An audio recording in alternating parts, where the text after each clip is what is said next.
Hello, friends. Welcome back to another episode of I'll Call You Right Back podcast with me, your host. My name is Chad Medved. This is my podcast. Appreciate you being here with us. I'm glad to see you again. You know, it's been quite some time. You know, took a little time off from the podcast, had a little summer break, been doing some shit behind the scenes, very exciting. And, I just needed to step back for a second, clear my head, be able to devote what I needed to devote to the things that needed things devoted to. That was a tongue-tied thing to say. But I got a new camera set up for the podcast. If you're watching this on YouTube, it's not happening yet with the camera. I'm figuring out all the kinks. Future episodes that you watch will be filmed with this new camera.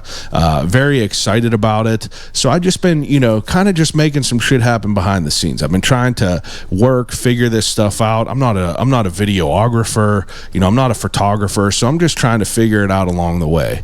I like doing shit by myself. I'm a control freak, and I just need to, I become obsessed with shit. So that's really what's been going on behind the scenes. I've been, enjoying time with my wife. I've been reading books. I've just been enjoying time with the dogs and, enjoying the summertime, even though it's hot as hell. Just absolutely miserable, disgusting hot. But it's been nice, hit up Kennywood, did some fun stuff like that. Just been, doing the things that Pittsburgh has to offer in the summertime, right? Beyond all the stuff that, I've been doing behind the scenes, we got some other business to attend to that's kind of more relevant. So today, Thursday, July 17th, is officially the inaugural meeting of Yin Should Read This Book Club. So I am a reader, like I said. I've been a newish reader these past few years. It's been a very, very therapeutic hobby that I've picked up. Been enjoying it very much, and I've been wanting to start a book club for a long time, but I haven't really had the time or the RAM to be able to put more energy into it. So that's one of the big projects I've been working on while I've been away from the podcast. So the first meeting is tonight. Very excited about it. So Yin Should Read This Book Club is a horror, thriller, and fantasy book club that will meet monthly at Woolly Bear Books in Carnegie. So I had Mike from Woolly Bear Books. It is a wonderful book and gift shop that has opened recently on Main Street in Carnegie. I had him on a few weeks ago, and I was telling him, man, I want to start a book club. And he was like, all right, let's start a book club. So pick a date and let's do it. So that's what we did. Today, July 17th, is the first one. Very excited about it. It is sold out for tonight. There's no more room for people tonight. But if you are interested in joining a book club that centers around horror, thriller, and fantasy themes that I enjoy myself, the next meeting is Thursday, August 14th. The link for the tickets will be up tomorrow. Tomorrow. It should be by the weekend. So you could sign up. There's limited space because we do it in this bookshop in Woolly Bear Books in Carnegie, and it's this cute bookstore that is just very well curated by Mike. He was a great guest that I had on a few weeks ago. If you're interested in listening to that episode and hearing a little bit more about what goes into making a bookstore, and I'm just excited about the book club. I really, really am. What's one more thing to add to my plate onto a regular life of work and the podcast? So why not a book club now? But again, if you are interested in learning more, at Yins Should Read This on Instagram. I'll be being a little bit more active on there. You could also see my stuff on I'll Call You Right Back if you want to follow along there. And pretty much anywhere that I have I'll Call You Right Back stuff, whether it's YouTube, Spotify, Apple Podcasts. If you haven't yet, give me a subscribe, give me a follow, leave me a rating. If you're on YouTube right now, give me one of them little thumbs up and leave a comment with some kind words. And that goes a long way for people like me, just trying to make some shit happen out of his basement. Very excited, though. Very excited about it. Along with the podcast and all the shit that I've been doing behind the scenes, we got more things in the works in the future. Some very, very exciting guests that have been, that I've already recorded episodes with, and I got episodes on the book with, some bigger names. So we'll get to that, in the near future. But until then, we have a wonderful episode this week with a wonderful guest. Coltt Winter Lepley is a storyteller, a folk singer, an artist all around, and a great guy. And I first came across Coltt's music just on TikTok, I think. He followed me on TikTok after hearing the Joe Long episode, and I started checking out his work, and he's just a fascinating musician that you don't really hear a lot of nowadays.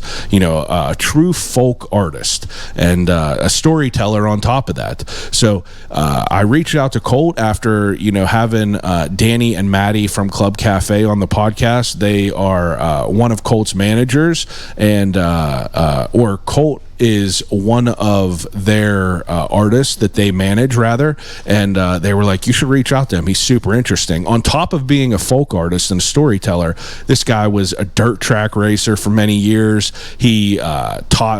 He taught music for many years, or he taught writing rather for many years, and he's a man of many hats, but super talented musician. And he comes to the studio and talks to me all about it, and on top of him talking to me about it, we get a little treat towards the end of the episode. He plays a couple of songs acoustic in studio that actually sound pretty damn great. That like as far as my shitty mic setup and my spontaneous trying to record these while he's doing it, they turned out pretty damn well. So I hope you enjoy that. I hope you check out his brand new album, Coltt Winter Lepley. That's a self-titled album that just dropped. It is available everywhere now, streaming. You could find it on YouTube, you could find it on Spotify, Apple, anywhere you find good music. And it is an album with no skips. I only came across his song The Bandito first, but now that the album came out, I got a chance to listen to everything, and it really is fascinating. And on top of talking about his life story, we talk about the process of making his self-titled album, Coltt Winter Lepley, and the artists that he worked with. So I've had some other artists on this podcast named Nate Catanzarite and Amico DiMuzio, who are both members of the Allegheny High that play with Charles Wesley Godwin, but they're local guys up in Beaver. And Al Torrance is a owner of a studio up there that Coltt recorded at. So he worked with the Allegheny High to play music on his album, and obviously those guys killed it. Absolutely incredibly talented individuals that we have in Pittsburgh, and we're spoiled to have them. I can't tell you enough how much you guys should check out Coltt's album, how much you guys should check out Charles Wesley Godwin's album, I'm just excited about it. I'm excited to be back, excited to put out these episodes, excited for the book club, excited for everyone, and excited just for the future. We got some good shit coming, and I'm looking forward to it. So, without further ado, episode 306 of I'll Call You Right Back podcast with Coltt Winter Lepley.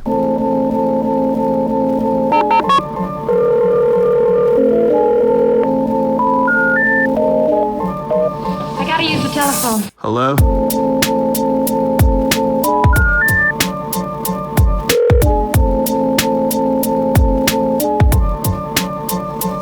Telephone. I'll call you right back. Call you right back. Telephone. I'll Call You Right Back podcast. Yeah, I think we're good to go. Perfect. I'm excited about this. Yeah, thanks for having me, man. Yeah, for sure. Are you you've done podcasts before? I have done a couple of them now, yeah. That's good. Yeah, I'm excited to learn a little bit more about what you do. This is you as a guest. How's the volume? Good. Sounds good to me. Everything good? Okay. Yeah. So I'm excited to hear more about you because I listened to your music that I found online. Yeah. Randomly come across you. I don't even know how it happened. I think you might have maybe followed my TikTok, and I'm not even real active on there. So, I found it, and I saw, I delved into your music because I saw you were local, and then I was like, this is sick. Yeah. And then I saw we had a bunch of mutuals, and got my curiosity brewing for what you do. Yeah. I think the first time I saw a clip was with Joe Long. Oh, Joe Long. Yeah. So I was excited, and I thought, this is pretty neat. How'd you start hearing about Joe Long? Well, I think from TikTok. Yeah. Because he's pretty active on TikTok. Pretty active. And when he started doing the Pittsburgh content, I don't know. I guess I locked in, and then you had Joe, and then you just recently had Danny and Maddie, which is cool. But just doing some of the back catalog research, like you had a lot of people. A lot of people. So it's pretty cool. I think you're going to be like episode 305 or 306.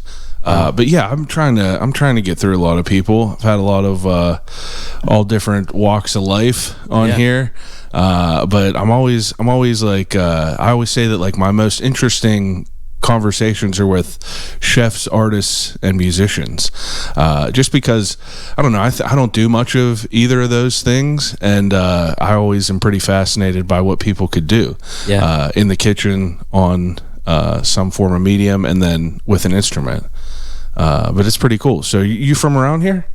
I'm from Bedford, Pennsylvania. It's like 2 hours southeast from here. Yeah. We always say, am I allowed to cuss on here? Is that frowned upon? Okay, no, anything you want. Beautiful. So I always say that George Washington shit there once, and that's been our tourism for as long as we've been alive. But no, it's cool. It's got like a lot of history, and we have a lot of good folklore and ghost stories and stuff, and so it's a cool place to grow up. Yeah, rural. Actually, rural. Now that I'm remembering, a fellow person from your high school was on here, Alex Brown, because I posted one of your songs, and he was like, "This dude went to my high school." It's cool to see that. It randomly just popping up. Yeah. But he was at one point he was a chef at Oakmont Country Club, and I interviewed him about that. But small world. Well, it's good to have two from Bedford High School here. Yeah. So I hear you have all sorts of crazy things that you've done in your life. Danny and Maddie talk very highly of you. I obviously know you from being a musician, putting out great music, but they said that you were like a teacher. They said you were a race car driver. So, you sound like you have quite a story. Yeah. So, I guess I'll start with the race car driving stuff. That was the first of the things. So I raced on dirt tracks for probably like 12 years. Started with dirt oval go-karts, and then I went to sprint cars, which was super cool. Pennsylvania's a great place for dirt race cars, and I think it's every bit as good as like, Indiana or California or any of the places that have good race scenes. And I love doing that. And actually, if I was still making, a bunch of money, I probably never would have quit. It costs a lot to race. Yeah. And I had really good sponsors, which is the reason I could do it as long as I did. Which leads to the next thing. So I graduated from UPJ, which is a satellite school of Pitt Johnstown, and I took a year off. That's when I really started to play music full time, and because I had to pay the school loans somehow. I didn't want to do anything too crazy, so I thought I'd play music. So then I ended up going to grad school in Boston, Massachusetts. Went to Emerson College. And I got my MFA in creative writing from Emerson, and came back, and I've done this full time now for years, but done things like started community writing workshops in like an Iowa style workshop for either people who missed their opportunity to go to grad school, young kids, people that could never afford it otherwise, and I ran it just like an Iowa style workshop would be ran. What is an Iowa style workshop? So basically, we had all kinds of writing styles. We had poetry, fiction, nonfiction, whatever, personal, whatever. So you bring it, we get a week to read it, and then you kind of respond based on what the author wants. But it's kind of like you don't hold back as long as you're within the parameters of responding to what the author wanted. Okay. But I just thought, like, Bedford is a WASPy community, and we kind of have a big, there's a lot of people with low income, and there's a lot of people with high income. And I think a lot of the people, even with high income, don't necessarily go to school for any of the arts that often, right? And I think that's something that from a very young age I was told is like, that's a hard life, art's a hard life, and it is, of course it is. But if a kid's got talent, or somebody who's worked and retired never got an opportunity to foster their talent, why shouldn't they have the same opportunity that somebody with money does? So I always thought I'd love to bring that to a rural community setting and just see how it goes. And we did that for about a year and 3 months, I think. We just took a summer break. So I think that'll start up again in the fall. But wow. Yeah. Man of many hats. Yeah. So let's rewind it a little bit. Yeah, of course. Just to kind of get some context about how you started getting into all this stuff. Sure. So, Bedford obviously is, kind of a smaller town, right? Yeah. Yep. How many people did you graduate with? Well, I think we graduated 186. Okay, so not terribly small, but yeah. So, I mean, what are you into as a kid? Did you you raced as a kid, or did that come into play later? So I started racing when I was, I want to say 11 or 12 with the go-kart stuff, which actually gets pretty serious, as you get deeper into it. My guy at work, he did go-kart racing with his kids, and he did it for a while. I never had any sort of baseline of it all until I started talking to him. But yeah, it seems to be a pretty active world. Yeah, very serious. And it's just like anything, you can wrap up a lot of money in those pretty quick too. And we got really good at that, kind of won what you could win, or where do we go next? And Pennsylvania's kind of like sprint car country. We have a really good late model scene too, which is the other kind of major league dirt car, for layman's terms. Yeah. But sprint car, the opportunities here for sprint cars are really good. And so I was in the, it's called the 305 Race Saver series, and that refers to the cubic inches of the engine. So it's 305 cubic inches. So it's supposed to be a little cheaper. They go 305, there's 358s, 360s, and 410s are the biggest motor class. And you can imagine as they go up, they get more expensive. Yeah. So, we did that for a while, and then when I got into grad school, it kind of became which expensive thing do I do, and which one would be better for my future. And I think racing will always be there, and maybe someday if I make $1 million playing music, I'll have World Outlaws team or something. But well, how does racing even come into your life? Well, so my mom was one of the first female dirt bike riders, and she no shit she was real Honda was in on it, and she won races and was really into it. And then her dad had jalopy teams, which was a precursor of modifieds, and so he owned some teams and he raced himself, and he had actually been on lower level NASCAR pit crews and stuff.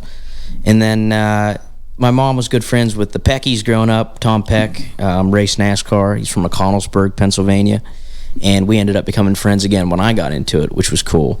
So I've always had a family connection to racing, but I grew up loving it. My dad would take me to the track, and it was always a family-oriented thing. And then it just seems as you get more money into it and more teams, and it's a little more serious, and people aren't quite as friendly, and it's more of a competition rather than a hobby or something. And that's the nature of racing. But it came to the point where it was we can keep dumping money into a race car. I can dump money into grad school, and I always wanted to live in Boston. That was something I always wanted to do.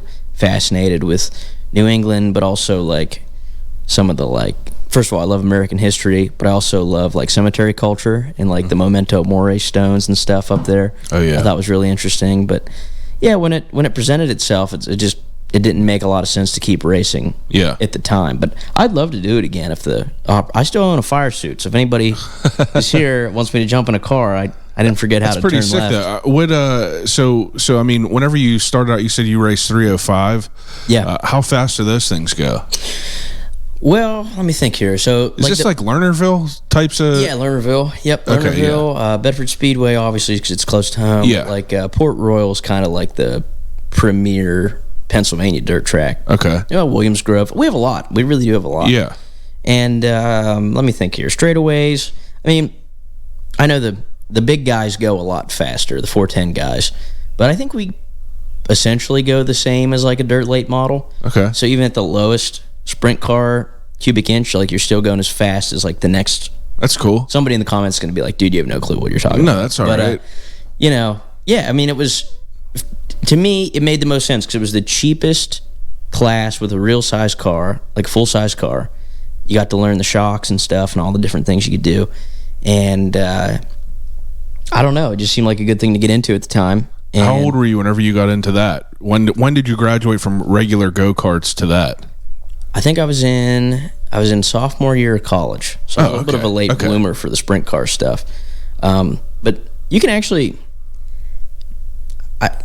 you can kind of almost make money in karts because it's like lower investment, and if you race enough and you win enough, like you can get some of your money back. But that's pretty wild. Yeah. What about high school? Like, as far as like racing, like, you know, what was your idea in high school? What you wanted to do?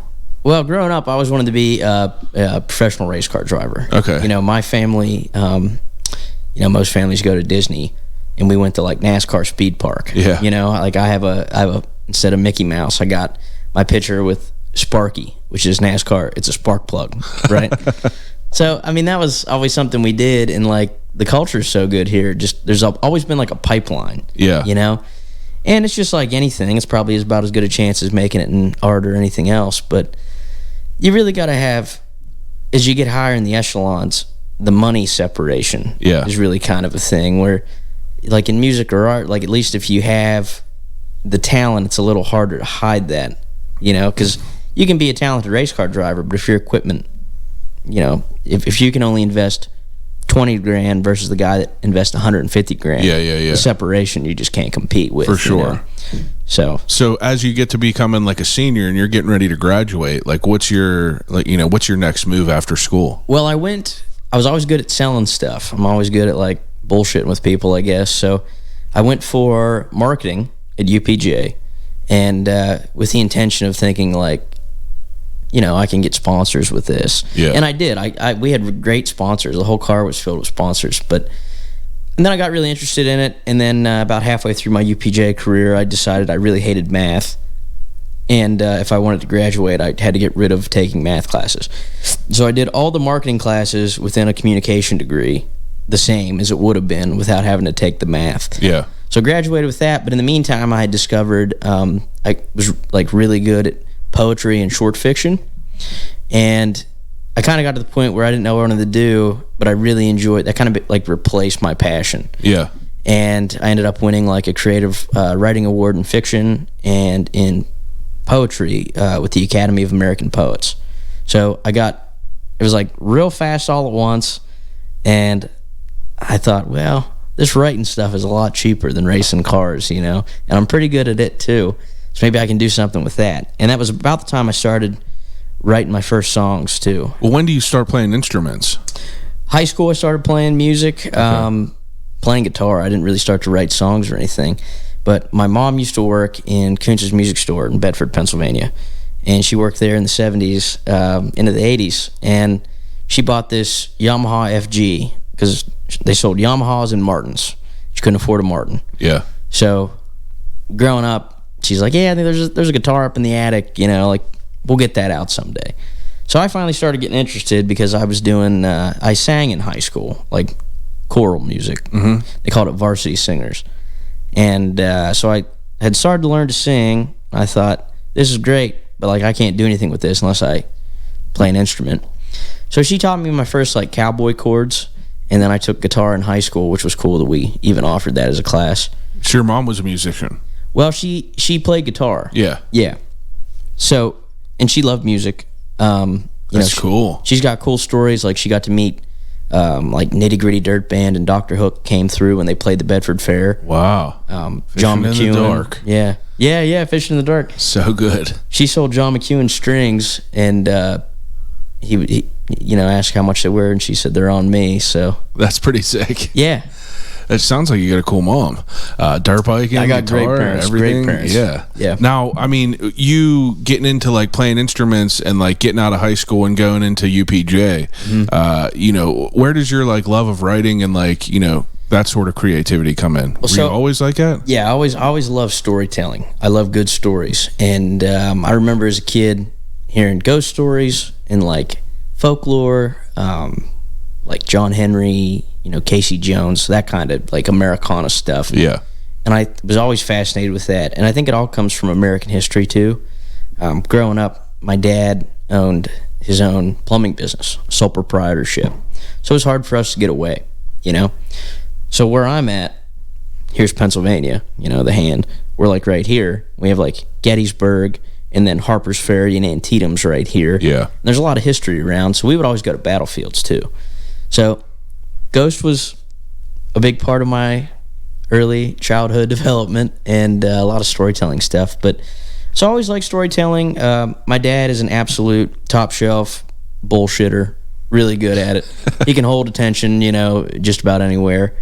And so I grew up with a lot of, I mean, some of my favorite memories growing up are some of these blue-collar guys sitting in my dad's shop and just lying to each other for 3 hours, you know? Never let the truth get in the way of a good story. No, man, and they were good at it. And so I really cut my teeth early, I think, that way. But I always, like, my mom always pushed, like, good literature right away. She read me Edgar Allan Poe, like, in kindergarten. She actually got me, like, an illustrated version of Edgar Allan Poe's short stories, which are very graphic. Like, some of those are like Hop Frogs, very graphic. And my kindergarten teacher was like, you shouldn't do this. And she's like, he'll be all right. Yeah. And here we are. So maybe I turned out, maybe I didn't. But that's pretty neat. Yeah. I mean, you going into college and kind of, you know, figuring things out. I mean, I assume that once you're at UPJ, you're not like, you know, your main focus is playing music for a full-time career? No, see, that didn't. No, it's all kind What year is this? Right now? No.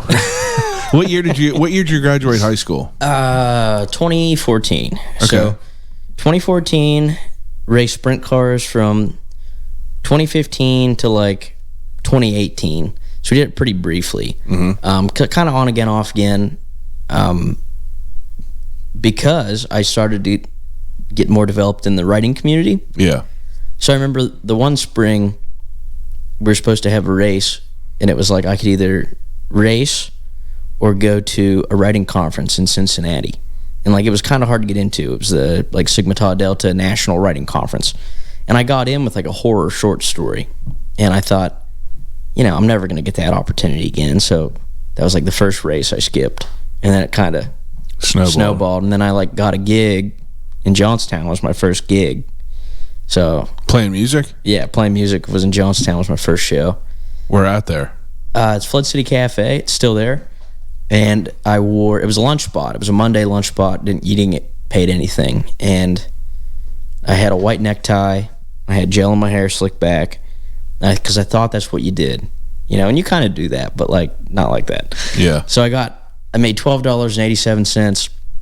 And the best part of that show was this guy in a suit, you know, tailored suit, real nice looking. And it was the biggest iPhone at the time, which now is pretty small. But back then, I thought that thing's a brick. So he walked in, and he's talking as loud as he can, and he kind of holds it like this, and he throws in like 2 quarters. He's like, I hope this helps. I was like, damn, what a dickhead, you know? So that was the first experience. I got to the end of the night, I'm counting stuff, and he'd actually thrown in 2 flat batteries for like a flashlight. So wow. I saw him later, because he came out to another show, and I called him on it. And he didn't realize he did it, and he apologized. And then every time I saw him after that, at a show, he tipped me a 20. Nice. So it worked out. Yeah. But for a first experience, that was kind of funny. But I'd skipped a race because that was that was a Monday. The night before, because I used to be a race car announcer at Bedford Speedway as well. Jesus. So I announced Sunday night at Bedford, and my voice was kind of screwy from talking for 5 hours.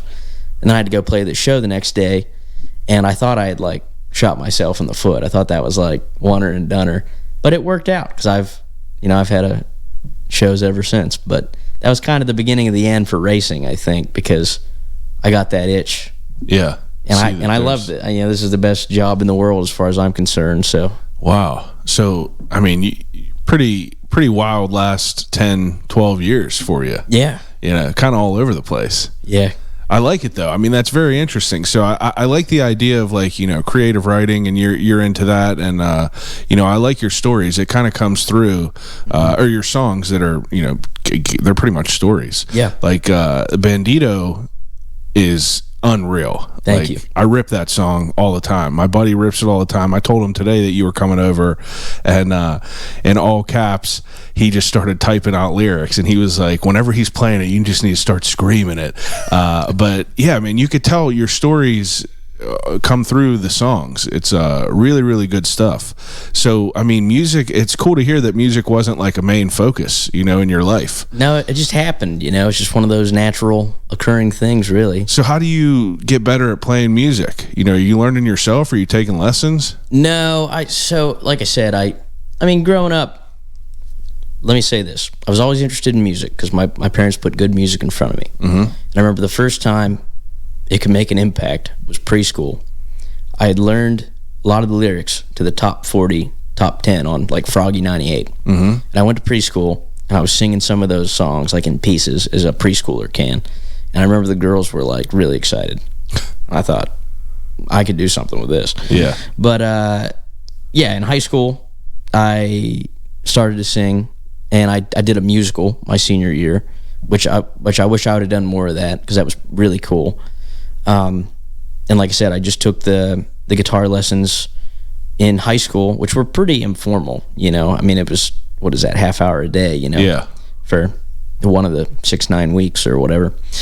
So very informal. I taught myself how to Travis pick via YouTube, and a lot of, I mean, you know how it is. There's so many good resources on the internet. Yeah. That it's like, I'm not saying you don't need somebody to teach you. I think it's certainly easier. Yeah, but you could find your own way. Yeah, and I think I pretty much did, and I think the same with writing. And I had really good writing teachers, but I think it's just you have to consume really good media and whatever you're interested in to just even acknowledge where the bar is. I don't think anybody should shoot for whatever that is. You should be yourself. Yeah.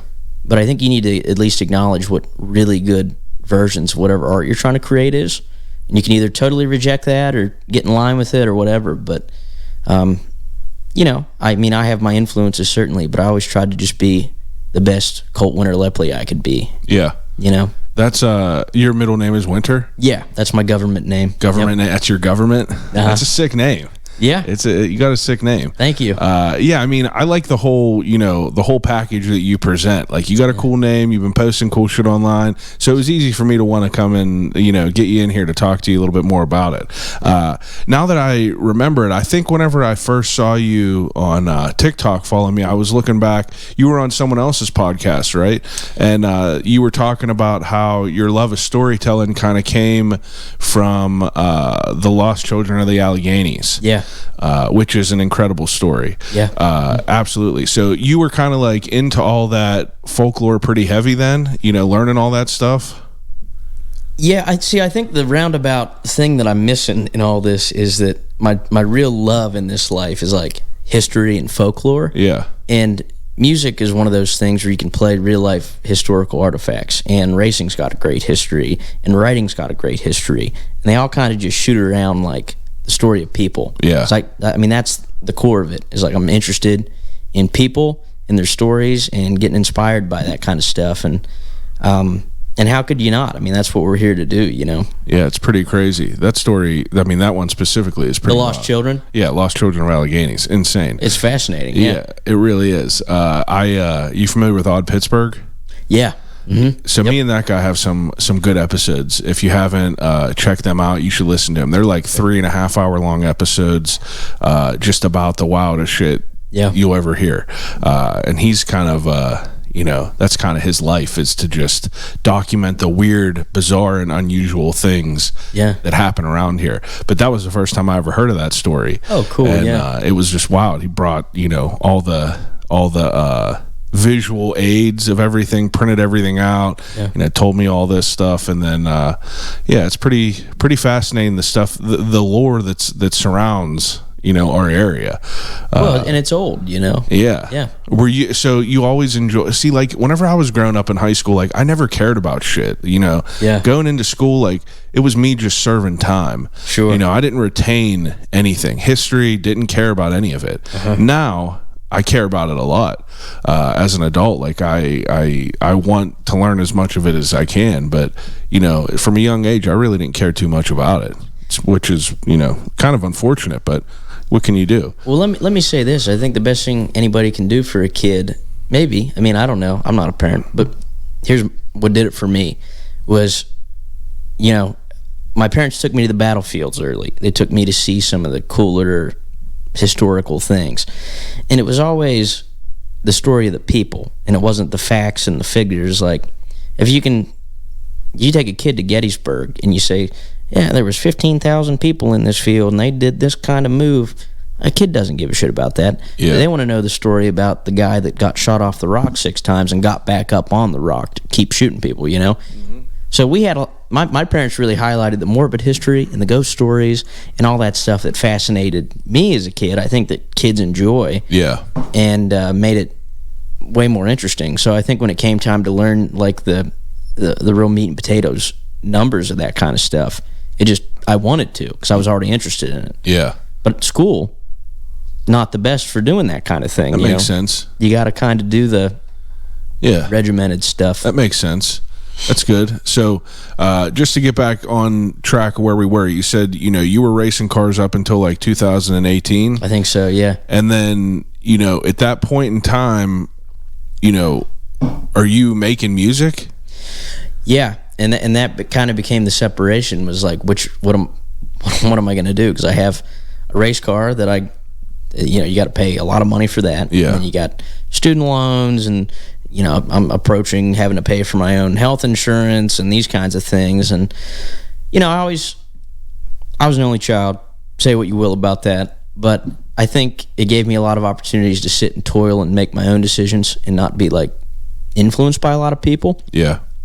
So when it came time to like make a career, I never wanted to just like sell insurance. And there's nothing wrong with selling insurance, but like I didn't want to sit in an office, So I thought, I'm going to do something cool. I'm going to race cars, or I'm going to play music, or, write books or whatever.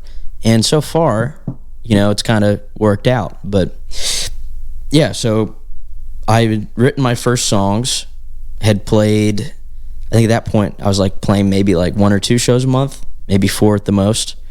And then I started running the numbers. It was a different time 10 years ago, but I thought if I can play X amount of shows this month and I can do that each month, I can make money. Yeah. And I don't have to sit in a gray office. So that was kind of the motivator early enough, was like, my loans are going to kick in and bills are going to kick in, health insurance, and I eventually want to move out, and that kind of thing. But yeah, it's where every good thing I have, everything I have has been paid for by a pen and guitar. And I'm very proud of that. That's awesome. Now, you get to like, you're getting to like 2019, 2020. I noticed that on your Spotify, you only have a couple songs on there. Yeah. So like, why is that? Like, are you not putting music out back then? No. I know you got more shit on YouTube. So I have about 7 albums worth of stuff ready to go. Cause I've sat on it, and Spotify sucks for the most part for musicians. Streaming sucks. You don't make much money, and I think, it's a numbers game. And unfortunately, the way of like bookers and venues is they don't care about, how many views you have on YouTube or your Instagram followers, because I've done really good at building that too. But they want to see your Spotify plays. And I got so tired of fighting it, I just finally said it's time to do it. And it's been good. It's been a good thing, and you have to do it because that's where people listen now, right? Mm-hmm. You got to meet people where they are. But I was trying to put up I'm a folk singer, so I try and put up the good fight to get the working guy paid, for as long as you can. But yeah, streaming's a whole different game, and we've been really lucky so far. Bandito for it's a over 5 minute long debut folk song, and it's done really well, and I'm really stoked about it. But like, we were in Texas and people were like, man, you put out a over 5 minute long debut song. Most songs now are 3 minutes. Yeah, at most. That's a long song. So I think it just calls back to like, I didn't write it for an algorithm or for anybody. I want to tell a story, and I'll finish it when it's told. I want to do it the way I do it, Yeah. Well, the stuff that I find on YouTube, like, is that, is that not to like make it anything less than it is, but is that stuff that you kind of just like tossed up there just to toss up there? Was that like the what's the right word? I don't want to take away from what that music is. No, of course. Well, it's a lot of my earlier stuff. Yeah. When's the first time you put something out on there? Oh man, let me think about it. Probably like 2020 on YouTube. Yeah. Like during COVID, because we were all sitting around, and it was when some of these other YouTube channels were starting to like pop off for songwriters, which was cool because that had really not happened. And I think Crack Cocaine was probably the first one, and it's not up there right now because the streaming came out. Yeah, and that's kind of a funny game to play. So you did that Crack Cocaine song was from 5 years ago? Yeah, Crack Cocaine's old. This album of this EP is 6 songs. Yeah, and the newest one is Doves in Pine Boxes. And I think it's now 3 years old. Wow. So a lot of these songs you've been sitting on them for a while. Yeah. So I got like 7-8 albums ready to go. I'm writing new stuff all the time. And I don't ever think you want to put out a bad song. Like I have other songs, but I have 7 or 8 albums worth of keepers I want to put out. Yeah. I don't like to, it's just like anybody. You don't want to put time into writing a song and then it sucks. Yeah. You want to write keepers, and so I try to do a good job of doing that. I think I do that with poetry and fiction too. Like if I'm going to dedicate time to it, time's important.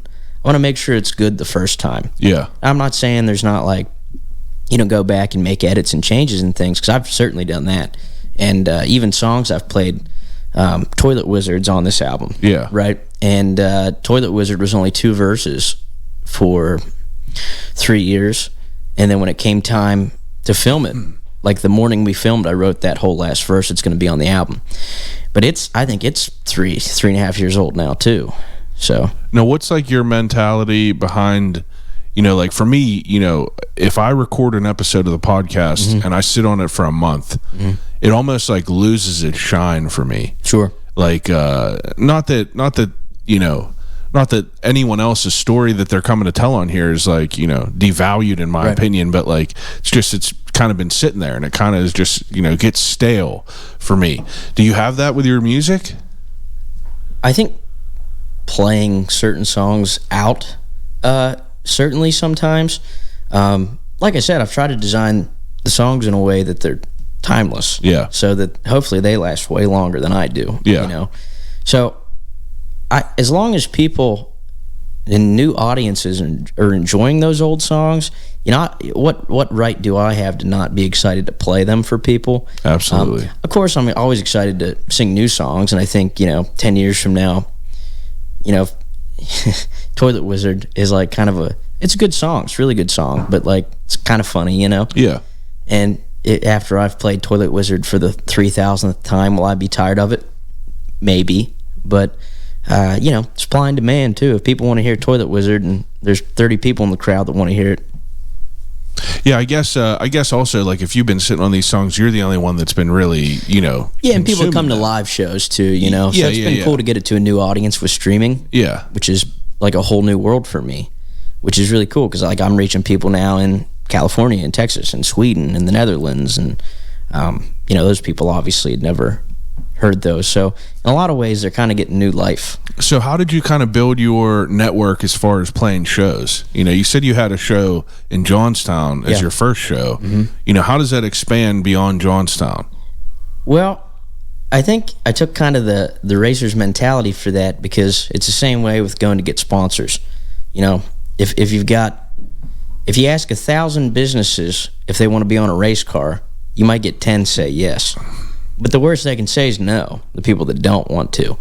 So when I got like enough repertoire to really get out and about, I just started reaching out, and I think that's the most annoying part, is like having to reach out to places and then convince them that you're worth the time, and then worth the pay that you're asking, So I really started doing it just from like a circle of like Tri-County area around Bedford. Yeah. And then, maybe hot shot places. And then I kind of started to do like maybe I'll do like 2 shows in DC, or maybe I'll do 2 shows out in like Fort Wayne, Indiana, or over here, you know.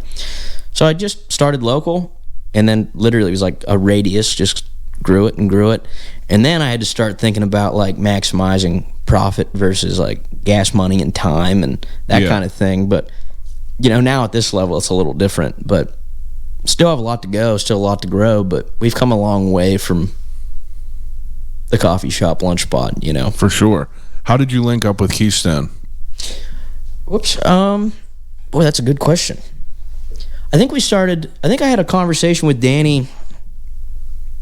Man, I think we talked for the first time I was on an Amtrak train going through like Connecticut.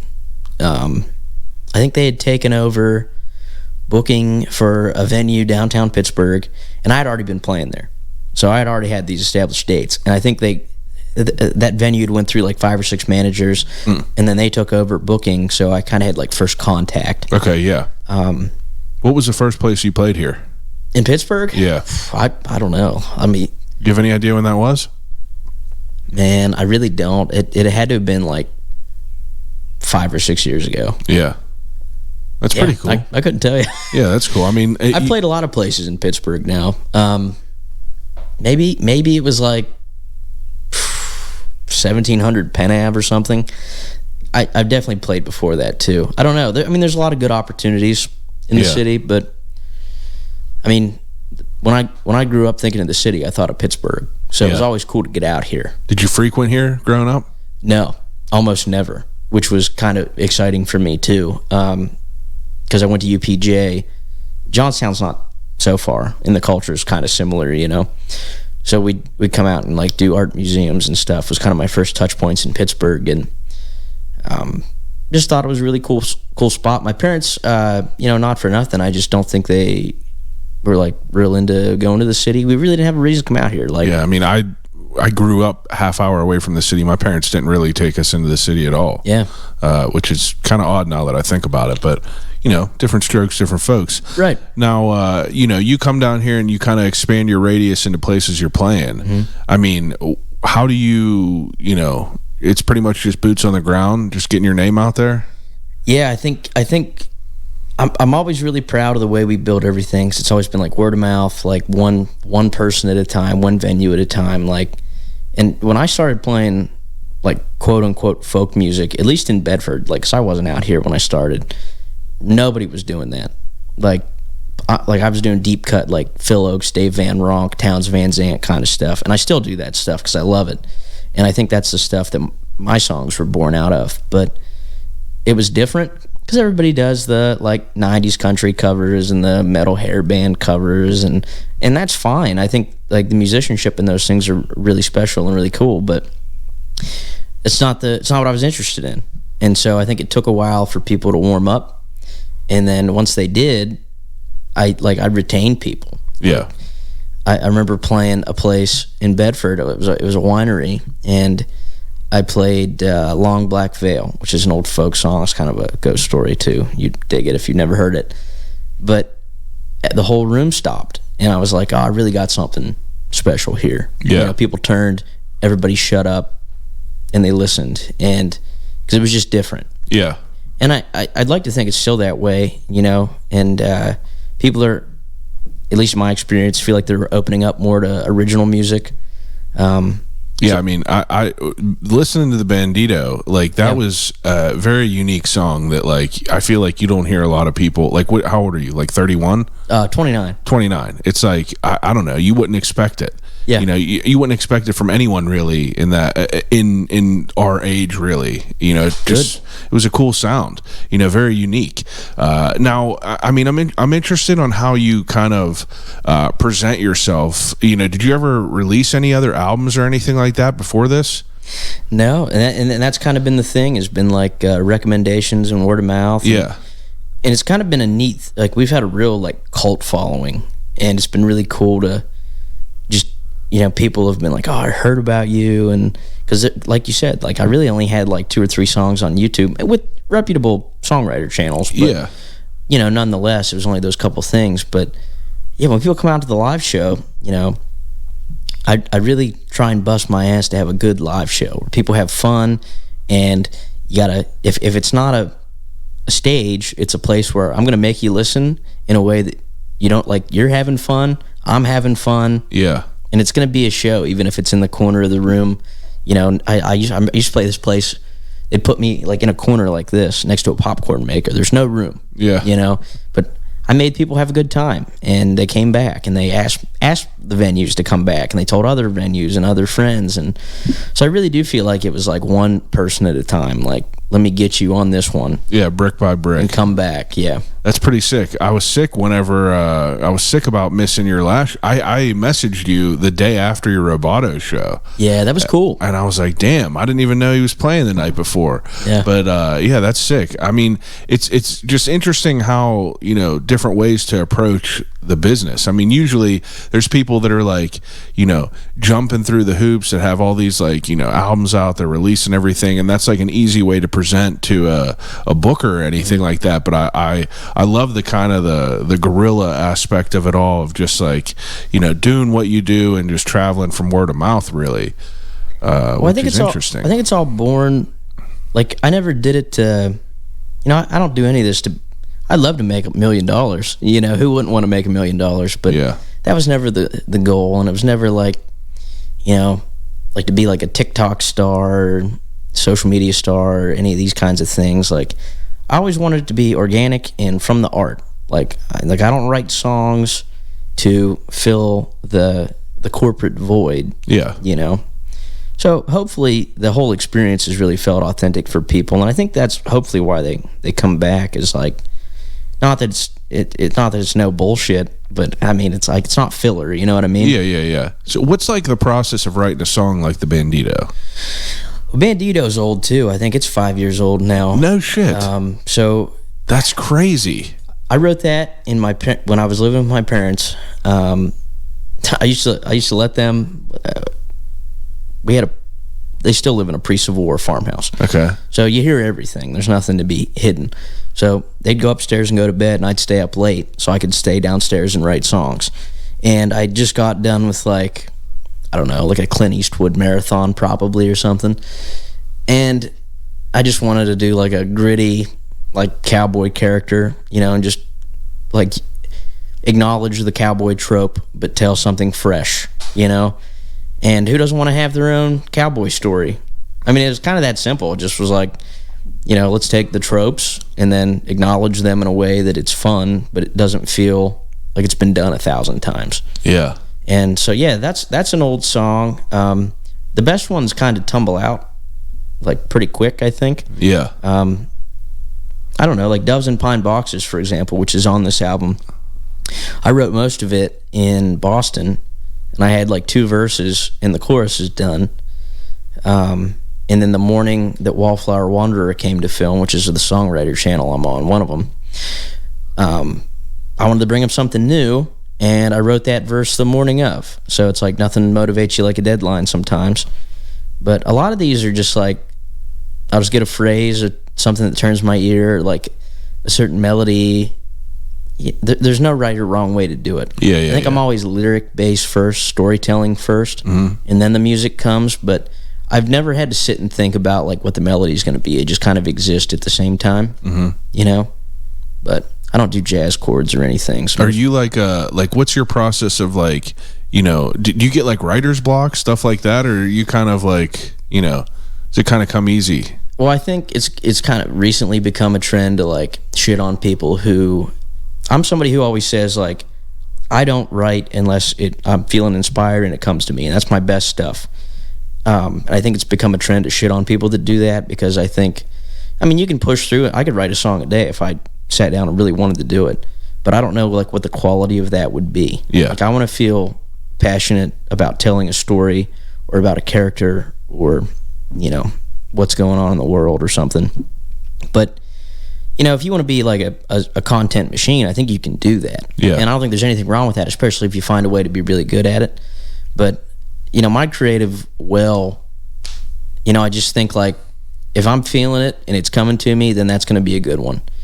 And like I said earlier, I don't want to sit and toil on a song that sucks, you know, that I have to work on and beat it to death. And I think you can come up with good stuff that way. But, you know, for me, my process so far, I've been lucky to just kind of have stuff, you know. And like I said, I got a backlog. So when the 8th studio album's done, then come back and ask me. Yeah, like I think it's so crazy that, you know, you're telling me these songs are from like years and years ago, and it makes me wonder like how many songs from bigger artists that I, you know, listen to every day, how many of these songs are old as hell and they're just putting it out and we're just listening to it for the first time. Well, I think folks like Chris Stapleton talk about that. Like, I think every album he's put out so far has been back catalog, except maybe like a couple of the songs. But he said, I watched an interview with him, it might have been like NPR, and he said a lot of his albums so far have just been like... I guess it makes sense. Like, if you're a songwriter, you're going to just, like, you know, have these songs just, like, you know, in your catalog, whether they're pieces or whether they're, you know, full hammered out pieces of artwork.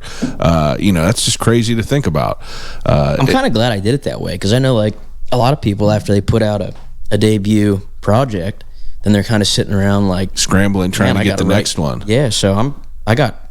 concept albums, I got everything. I got track list. Well, how the hell do you decide what you want to put out first?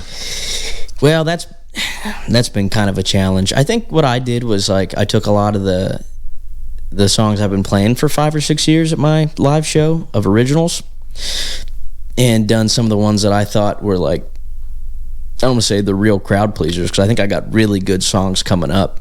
But I think I took my favorite of the old stock and put it on this first one. Yeah. And I think that's like a Bob Dylan thing. Is like, he always said he didn't put his best stuff on his first couple records because there was always more to look forward to. So I think my next album is going to be like mostly songs I wrote in New England and kind of have like Boston nautical theme or maybe like a traditional folk sound.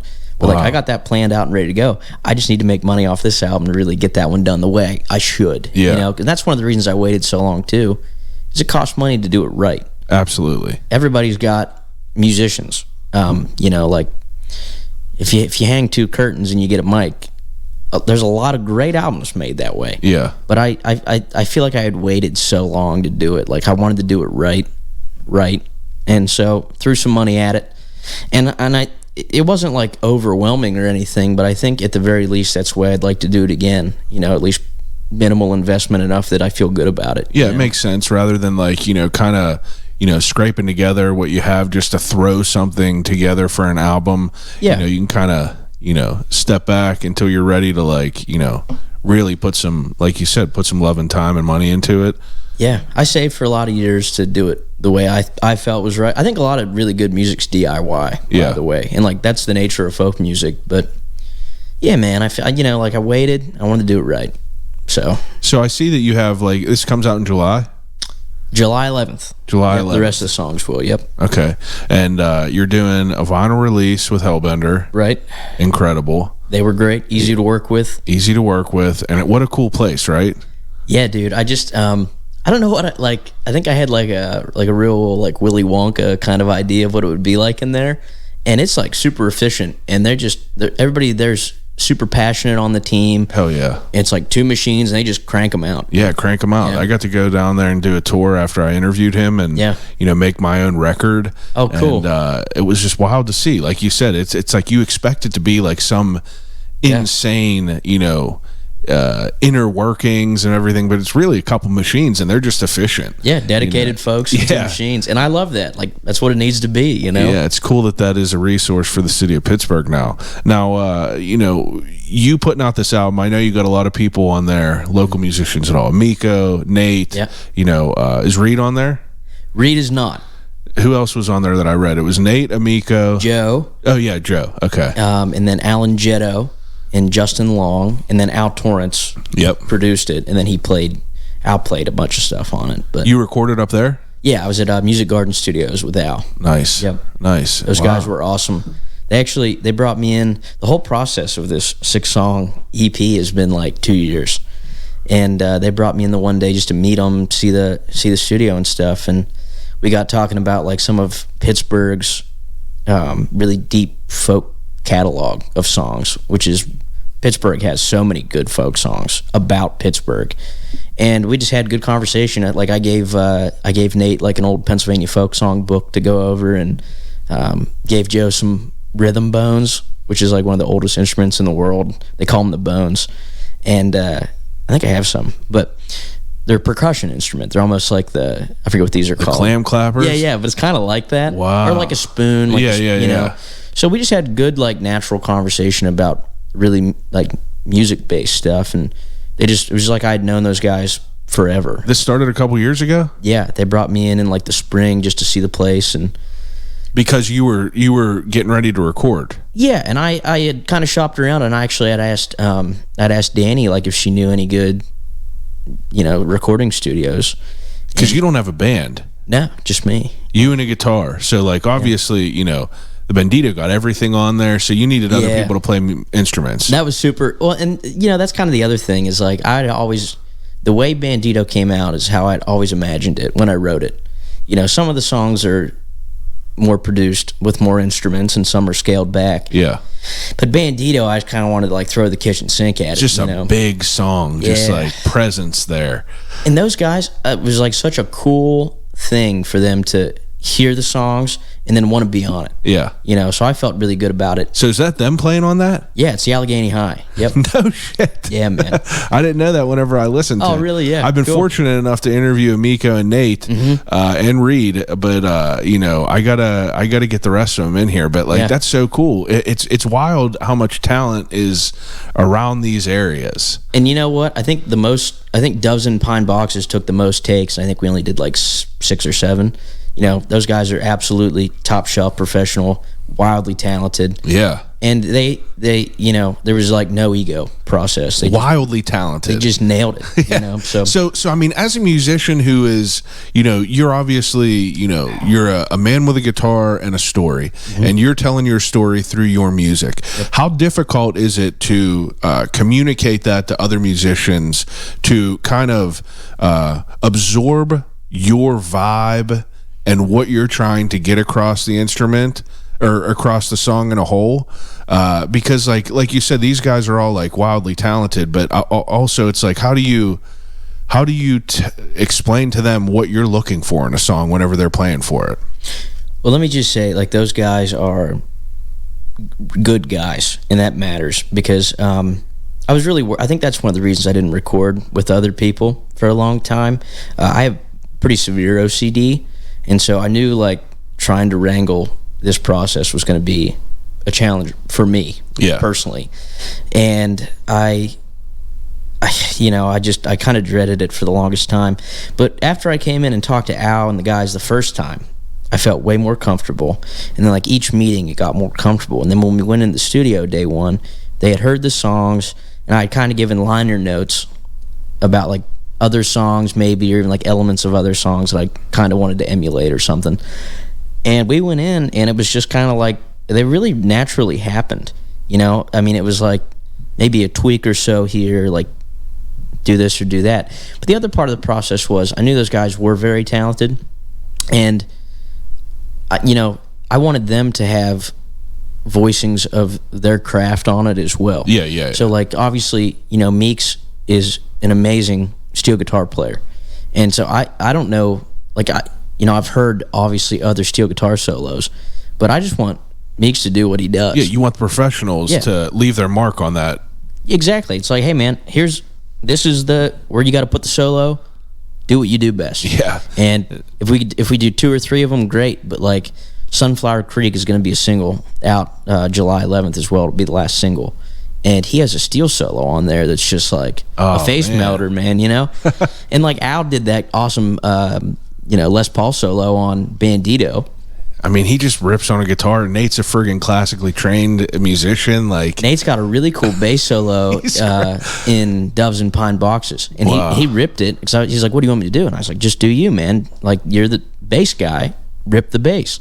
And he did, this really cool solo, and he's like, "Oh man," he's like, "I wish we could keep that." I'm like, "We're keeping it. That was killer. What else would you want to do?" Wow. So every single one of those guys, and Joe too, like, they put their stamp on it in a way that was unique. Yeah. But I also think, like, they made me feel reassured and really good that, like, they liked the songs, and that was important to me. Yeah. Because I didn't want them to just be like machines on a song they didn't give a shit about, you know. And they all really were like, we dig these songs, we want to be on them. And that made me feel, really, really good about it. Oh yeah, a nice head nod from these guys. Absolutely. So that's such a cool story, like how that kind of unfolded. Now, I mean, you kind of deciding to put this out. July 11th, you said, right? Yep. So 2 years ago, you're saying, is whenever you were like, I'm going to put out my first album, and it kind of just like how does it go from 2 years ago to how you're figuring out when you're putting it out? Like, how do you kind of lay that all out? Well, part of it too was like you get tired of people asking you when you're going to put stuff on Spotify. Yeah. And I was like, Spotify sucks. I don't want to put anything on there. And then finally, I just wanted to basically give people an answer, and it was time. It had been long time.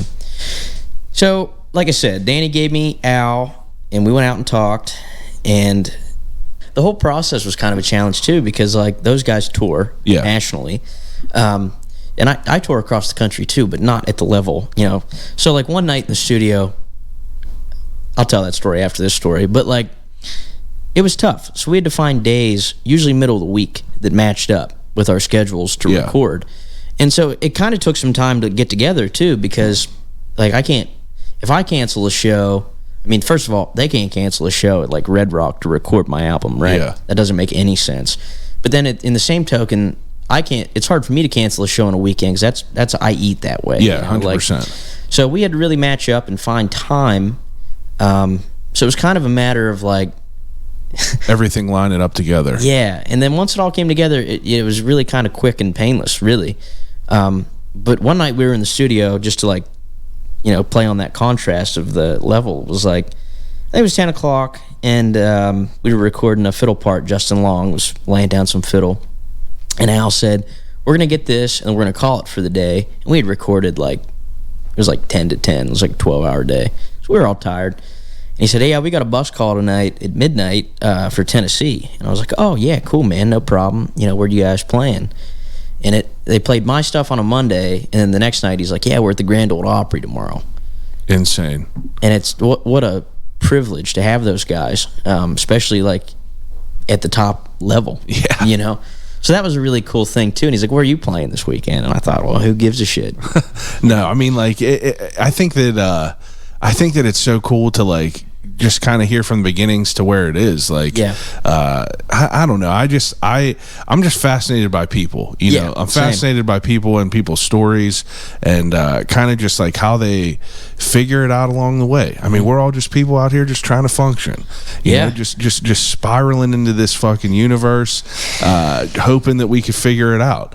And I don't know. Like you said, it's cool that these guys like wanted to be a part of it. Yeah. And you were able to make that happen. Now, I'm curious to know, I mean, we were talking about streaming a little bit. So basically, for people to hear your music, they just had to come see you live. Yeah, and I think for a lot of my early years, it was kind of like, that was my shtick, because like I wanted to get more, that's how I was eating, Yeah, I'm still eating that way. But like, asses and seats matter. Yeah. People would be like, I can't wait, I wish I could listen to your song in my car.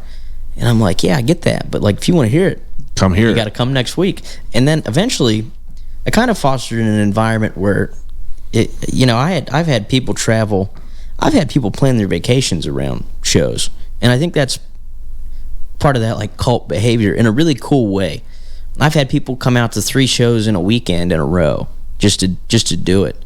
So, kind of back to that brick by brick thing. Like, I care about people, and I care that they get something out of my stuff, out of my art.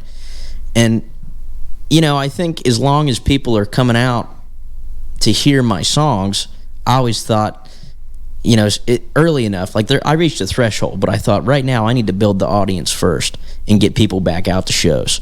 So I did that for the longest time. I was like, you want to hear these songs? I'd announce that at shows. You want to hear my songs? You got to come out to a show. It's the only place you're going to hear it. And then eventually it was like, those people know all the words, and they've been coming out dozens of times. And those people were the ones that started to ask. And I think it mattered more because like I became friends with a lot of those people. And they were coming from a place where it wasn't like, not that it's purely selfish, of course not, but like when the people that really give a shit about the stories and the lyrics want to hear it again, it matters. And that was when I was starting to like think like I really got to get this stuff recorded. And then I had a bunch of friends have really bad first recording experiences about this time too. I put a song out on YouTube, which doesn't exist on YouTube anymore, called God Bless the Working Man. I might re-release that someday. But it got stolen, and it got put on a streaming service in Mexico, and it had like 18,000 streams. And that put a bad taste in my mouth. So it was like every time I finally decided I might record, something happened to I was like, man, it's not time. It's not time. Yeah. But I'm not getting any younger, and I'm glad I finally. I like the idea of, it's a respectable idea. It's like, if you want to hear it, come out and see it. Yeah, and it worked. Yeah, for sure. And that's understandable completely. But it's also like, it sucks because, we live in this world nowadays where, you got to be accessible to people. Right. So conforming to that, whether you want to or not, it's like, part of the business model that you have to do. We staved it off for a long time. I mean, it sucked too, because like you'd have people come out to a show in like Pittsburgh or DC, and they'd be in from like California. Yeah. And they're not going to come back out next week. Yeah. So I really started to consider like, you got to meet people where they are at the end of the day, no matter what. For sure. So plus, it's going to be dope that you're going to have a vinyl. Your own vinyl. Like, I feel like that's like, probably the epitome of what you want as an artist, right? Yeah, it was very special. I never thought. I picked them up the other day. Oh yeah. Yeah, and they look great. Just the way I imagined they would, and it's really surreal, like to hold a picture of yourself with your, that little bit of life's work in your hand. Yeah. And we've been really successful so far. I think we just got over like 95 pre-orders. That's great. So, and some people are buying like 5 at a time. Yeah. So we'll keep buying them, Yeah, that's great. ColttWinterLepley.com. Go pre-order your vinyl. There you go. Now, I mean, how many days a year are you touring? I mean, you're out pretty much all the time? Yeah. My busiest year was over 200 shows. How far out? Like, where are you going? I've Laramie, Wyoming. Okay, yeah. Nashville, Tennessee. I was in Austin, Texas a couple weeks ago. I go up East Coast to Boston a lot. Kind of wherever. I mean, it's got to make sense. Like, I can't just hot shot shows. Yeah. Like, sometimes I do, and I have. But yeah, I go. If there's a show to be played and it makes sense, I'll go. I'm going to be in Fayetteville, West Virginia, for a music festival in like 2 weeks. New River Gorge. Wow. So that's just par for the course. Got Nashville again coming up in September. You like being on the road? I love being on the road. I could have been a truck driver. I actually love it. And I don't know if it's like only child syndrome or not, but like I said, I had a lot of time to sit and toil as a kid. Yeah. What did you do in those times? I think that was when I learned to like entertain myself and like, come up with characters and stories and stuff. Were you like ever like a video game kid? I loved video games. I mean, it was kind of cool. Like I was I had like Nintendo 64 and like the PlayStation 2 in its heyday, and so I feel like I had good video games. I'm sure they're killer now. I don't play as much. Yeah, I don't play any video games now. But yeah, like I like video games, and like I had good television. I had good cable. Like I had Mr. Rogers, and like. Were you like a movie guy back then and everything? Loved movies. Liked books too. Were you a big reader? My mom always pushed it. It was important to read, and I was a good student in school, so I was always in like accelerated situations where I was one of the first kids to have to read chapter books, like that kind of shit. But yeah, I always liked to consume media, which was always stories. Yeah. And I think now when I'm on the road and I'm by myself, like that's great. Like I get to sit and just think. Yeah. Yeah, like what are you doing on the road? You same shit? Watching stuff, reading stuff? I'm listening to music, or I just got a new iPhone for the first time in like 5 years the other week, and I have 4,000 notes, and then I have like 6,000 voice memos, which is too much shit to comb through. But like if I'm on the road and I get like a turn of a phrase I like, I'll just start. I mean, sometimes I've gotten a whole song that way, or a poem, just piece by piece, build it up. Yeah, sometimes, and it's the best time to think. I mean, how often do people now not sit on their cell phone when they have downtime? Yeah. When I drive, I mean, you can't do anything. Not that people don't get on their phone, and I do too. But I mean, you're Like I drove from Little Rock, Arkansas to Bedford, Pennsylvania the other week, one day.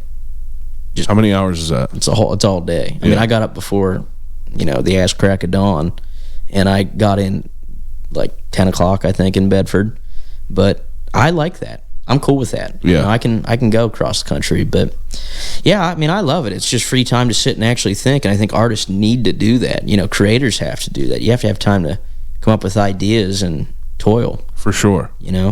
So what is what are your goals? Obviously, you're putting out this album July 11th, ColtWinterLepley.com for pre-orders. You have a slew of shows scheduled, and I'm sure that it's going to be ramping up once the album drops. Yeah, I think next year I have bigger plans for more. I kind of took a year off from the big tour stuff to make the album and kind of throw money at that, really. But yeah, touring's going to ramp up for next year. I'm already booked through December from a schedule I usually book 6 months to a year out. Try to. I think a lot of people do that. Maybe not. That's what I try to do. But that'll ramp up. I don't know. Goals, just actually be remembered as a good storyteller, good writer first. I'd love to play the Opry before my parents get too old to go. Yeah. Because that was always kind of the thing growing up. I loved country music and folk music and Americana. It's all kind of the same. Depends what you do. But I'd like to play the Opry and just basically my life goal is get all the art out that I want to make before I die. I have novel ideas and poetry books and things I've kind of put on the back burner for music right now that I still want to do and I'm still very passionate about. So, and I think, I don't know if it comes with the OCD or not, but I have to keep my mind stimulated pretty often or I'm not interested. And I kind of have to shift my interest as they wane or don't. So music's been cool because I've constantly had to come up with new things or have new experiences recording or even building a website or doing merch or vinyl or anything like that. You're doing all that shit yourself? Yeah, I mean, Danny and Maddie help with some of the Pittsburgh stuff, and they get me to Americana Fest and South by and that kind of thing. And today we filmed with Sarah and Danny, which was super cool. And Danny connected me with Al, and they've been really, Keystone's been a really wonderful resource and really kind of felt like a jump occurred. But for the most part, I book all my shows, do all my own promo. How do you I mean, sorry to interrupt you, but what is were you someone that was a social media kid coming up? Well, we were at the front end of that. I mean, I had an AIM. Were you a MySpace kid and all that? I had MySpace right at the back end. Yeah. There was, I think in my grade, we only had 5 or 6 kids that had MySpaces. So are you someone that gravitated towards social media, or do you I hate everything like that, to be honest. But I think too, when you have sponsors with the race car stuff, I was sponsored by a lot of local places. One of the places was Thomas Chevrolet, All Things Automotive. Another one was Berkebau Oil, 2+2. A lot of people, that's a national brand, So they had these things where I'd have to do Facebook Lives or this, that, the other, So I kind of had to do it whether I wanted to or not. Yeah. And that's the way it is now. And I've always kind of learned out of necessity. And when I moved to Boston, my parents, they had no experience with really cities, let alone Boston. So I was kind of, we were left to figure that out.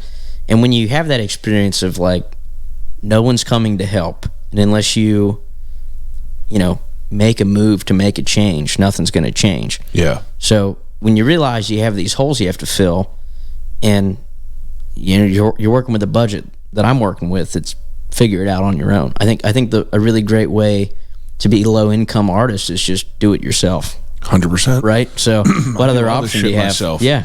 It's interesting because I'm not really a big social media guy. I was. Yeah. But nowadays I'm not someone who I hate that end of it all. Oh, it's horrible. I hate the end of it all where I have to feel like I have to keep putting shit out to just kind of appeal to the algorithm, because this is kind of like what you're doing. It's I do this shit because I love it, and I want to have conversations with good people and put it out there, and if people enjoy it, Hell yeah, I love that. Right. If people, don't, that's fine too. But it sucks to like, pimp it out online and have to put that out there. But it's just the reality of what it is. Well, I think too, like I always carried on my keychain. I've since reduced. I used to have a keychain that was like keys that just kind of Like a hung off. It janitor was like a keychain? tumor. You know what I mean? Yeah. One of the things was the what's the tarot card? It's not the Joker. It's the Jester. Yeah. Right. And I think with art and music, performative art especially, like you're pimping yourself out anyway. Yeah. So it's just kind of part of the business. Yeah, I don't know. It's something I had to get used to. I'm still not very comfortable with it. Like I feel like you do a good job with it though. I appreciate it. I think TikTok, like they tell you to get like 6 out a day now, is like what. I mean, no one's doing. You got to do that full time. Yeah, if you're full time, you could do that. But like, I can't do it. I can't keep up on it. I try, and then it's just a whole pain in the ass to edit shit yourself and just do all that. It sucks. Yeah. But anyway, like, what's your do you guys have plans to like do videos and like try to do like a media rollout in that way and like kind of ramp up your TikTok presence? Maybe to an extent. I mean, like, how big is that for an artist nowadays that's like trying to come out? Because I feel like that the reality is you have to make yourself known on these social media ends. And, is that something that's on your radar? I mean, I yes and no. I think you have to do some of the look at me stuff, which feels very, very unnatural to me. Even performing in front of people for a living, like it's weird to ask people for their attention and time. Yeah. Like it doesn't feel natural.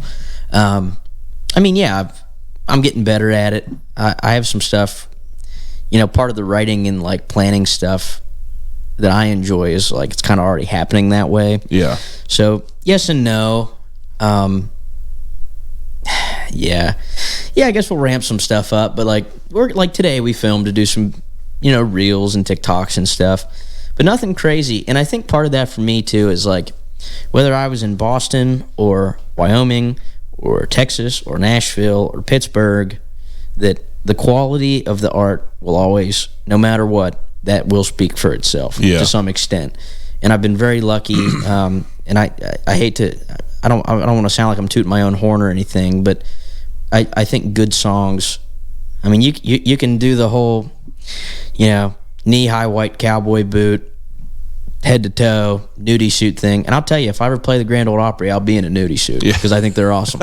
But if you have shitty songs, or you're not making like, I mean, you've heard shitty songs. I hate to be like that, but like there are shitty songs in the world, and you can do all the look and all the great social media presence you want. And there's been a lot of people who have been TikTokers who do a really good job as TikTokers to try to make music. Yeah, and they make shitty music. Yeah. I'm a big believer in there's, pop, by the way, pop music right now, having a great moment. I think there's really good pop music out. Yeah. But I think we've had an overdose of, big truck and beer drinking pop country music songs. And that has its place. And I think you can write good songs about that stuff. But at the end of the day, like, you can do all the other bullshit, but if what you're making isn't any good, you're not, what are we doing? Yeah, I agree with that. So I always feel good. I feel like I've made good stuff and designed it in a way that I'm happy with it, songs I wanted to hear. Yeah. And I feel like I've listened to really good songwriters like Towns and John Prine and Guy Clark, and I hold their storytelling to the highest regard. And I've never tried to emulate them, but like I've tried to just not even compare. I've just tried to like, here's my stuff, and I think like if it was listened to in that group of songs, would it hold its own? And I think they do. Or I wouldn't do it. Yeah, I like that. That's pretty cool. Is there anything that you think that I did not touch on as far as the music end of things? I know that's a loaded conversation or loaded question, but it's like you got the album coming out, you're touring, you're writing. Oh, I have a Pittsburgh connection. I think is neat. That maybe doesn't get talked about a lot. In Toilet Wizard, maybe Odd Pittsburgh touched on this. Have you ever heard of Joe Mazurak? Joe Mazurak. Okay, no. This is great. So, John Henry or like Paul Bunyan, that kind of thing. So Pittsburgh has one of those, and his name's Joe Mazurak. and he was like supposed to be this mountain of a man that worked in the steel mills that like bent molten steel with his bare hands, right? And there's a statue. I actually have my picture in front of him. There's a giant statue at the U.S. Steel plant in Braddock of Joe Madurak. Really? Yeah, I mean, he's tall, and so I included that in Toilet Wizard, which is a song about my dad. I've kind of like included him in this list of folk heroes, and it goes John Henry, Johnny Appleseed, Paul Bunyan, Joe Madurak. And sometimes I played it that way live, sometimes I didn't, because a lot of people don't know who he is. Yeah. And when I was in the studio with Al, we recorded it, the first version, and it was fine. And then the second time through, I tacked Joe Madurak on the end, and that ended up being the studio version. And I'm really glad it is, because I've got to have this conversation with people now of like, yeah, I've never heard of him. Pittsburgh has our own folk hero. And that part of my thing is like, the Toilet Wizards kind of, dad aside, like plumbers, like that's blue collar workforce stuff. Yeah. And two, it's like all those stories of those guys, John Henry, Casey Jones, they were all put out by master storytellers, because we still know them, but like to be good workers, like they're all like at their core guys that live and die for the company. Yeah. And as a folk singer, that's something I'm particularly interested in, because that's a lot of the folk songs are like labor, pro-union, and so I always just think it's neat, like when I get to talk to somebody from Pittsburgh about Joe Madurak. It's really I've never heard of him. Thing. I gotta ask God Pittsburgh now. Yeah, you should see I would go maybe during the day to see the statue, but it is really cool. Yeah, I brought my mom out here the other week to see the Warhol, and I said, hey, we're gonna drive down and see Joe Madurak. So you have to check it out, man. It's a neat thing, and the story's cool. There's some like paintings, but there's not that many references to him. Yeah. But it isn't like the psychological factor of like seeing Joe Madurak statue as you go into your steel job. Like, here's the prime worker. Yeah. That's interesting. Be Joe Madurak today. Yeah, I got to. I'm gonna hit him up after this. I'm gonna ask him if he knows what. I guarantee you, I bet my life on it that he knows who that is. Yeah, cool. So that's on Toilet Wizard. You'll have to. I'll check that out, because that's still on. That. And I don't think I say it in the one on YouTube. Okay. But on the album version, it says Joe Madurak. Yeah, I mean, I'm looking forward to the album. I really am. It's I've been listening to the other two songs for a long time now.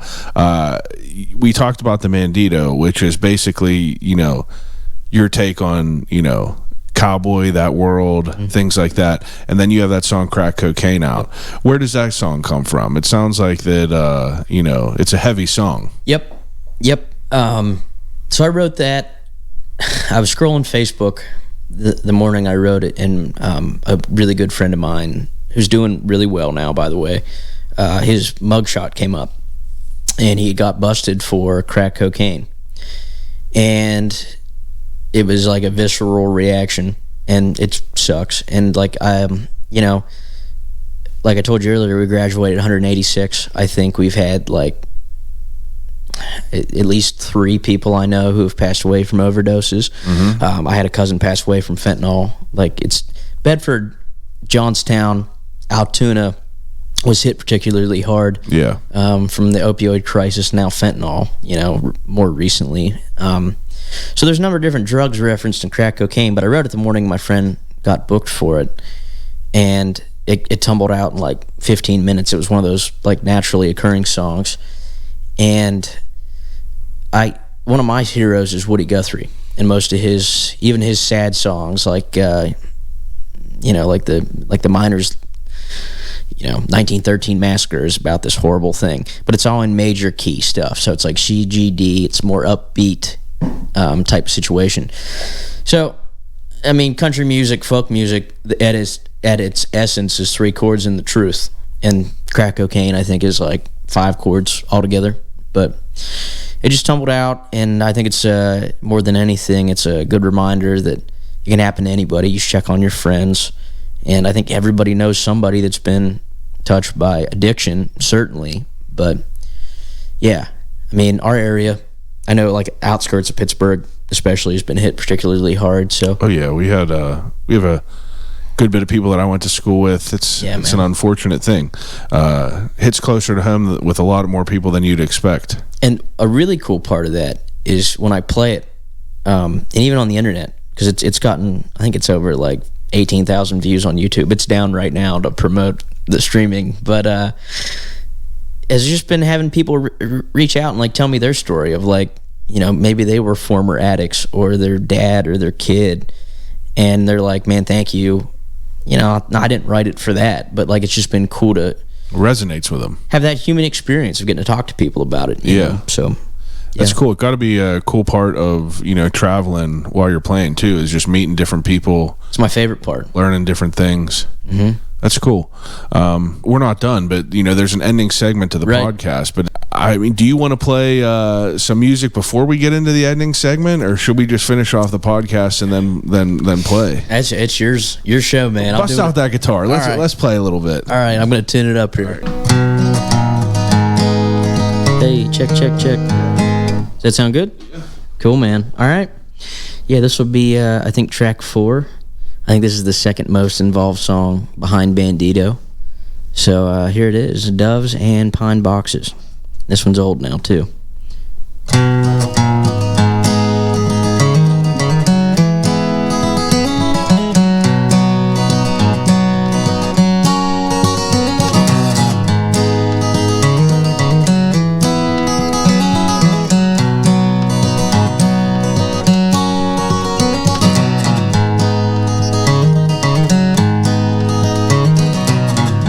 Well, I've got this rambling fever and a mind full of lines ready to run.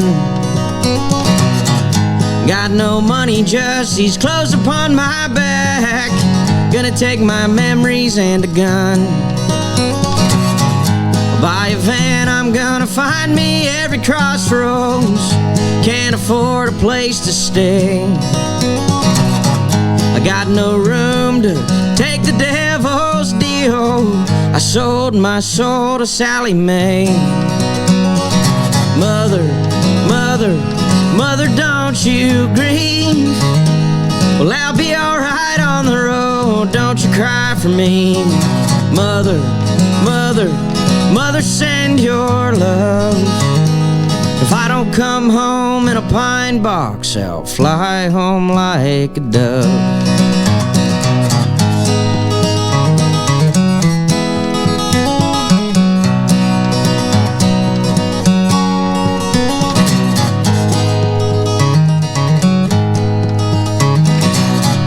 Gonna leave, gonna find a road that fits me, one I haven't seen before.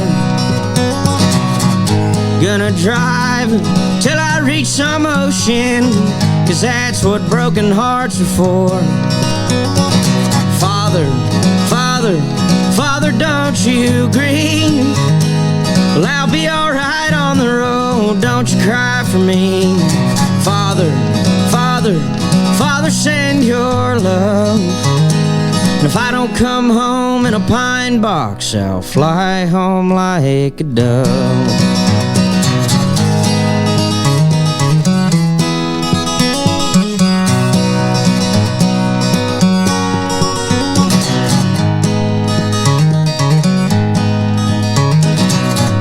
Well, I thought I loved that woman, but she just played games in my head.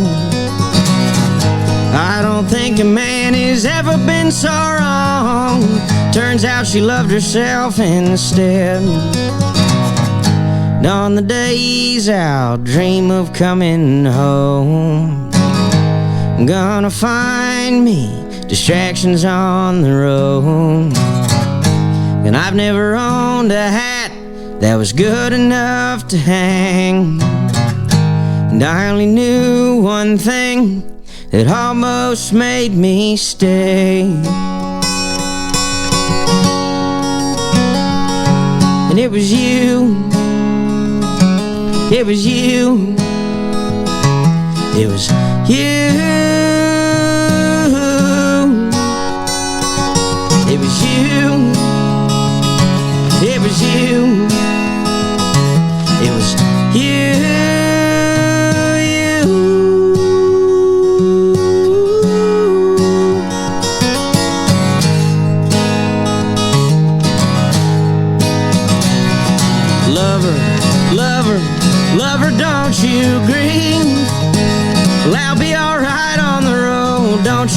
for me.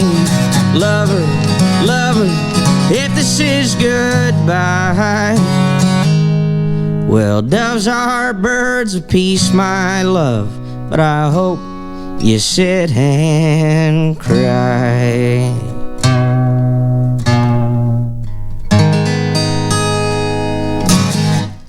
I mean, give me this microphone. I mean, to watch. There we go. People can hear now. To watch that is like absolutely insane to me. There we go. I wish that I had a better setup to be able to record this a little bit more professionally, but I mean that's incredible. So that's an old song. Yeah, well, I think that's the newest one on the album. I think it's like 3-4 years old now. Yeah. Wow, absolutely unreal. Thanks, man. Really, really, really great. I mean, that gives me chills to watch it. Just I've had a handful of people come and play their music over here during episodes, and it's always just really a treat. And you know, I won't ask you to play another one if that's That is what I do for a living. Yeah. It's your show. Hey, you want to play one more? I'll do whatever you want. I play long songs. I hope that, you know, I mean, my songs are long. I would like what's like the undertaking of playing Bandito? Oh, I can do Bandito for you. All right, if we do Bandito, I'm going to move the mic around a little bit better. Hold on. Cool. Something like that. And you know, if it comes through and it sounds like shit, they're just going to have to hear it on the record, you know? Love that. All right. Here's Bandito.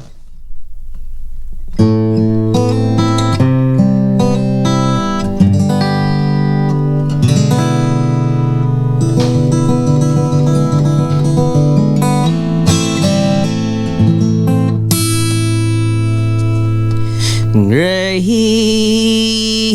digger, gonna dig a grave long and tall for a man that stands like me. Tall in the saddle, makes bones rattle when I'm riding down the street. Preacher gonna pray, gonna save my soul, and angel's gonna burn her wings. And I'm sure damned in the master plan, sure as a mockingbird sings. 'Cause I'm a bandito that rides on the prairie, searching for women and gold. They wanna kill me, but I'll never die. They're scared of me, I'm told.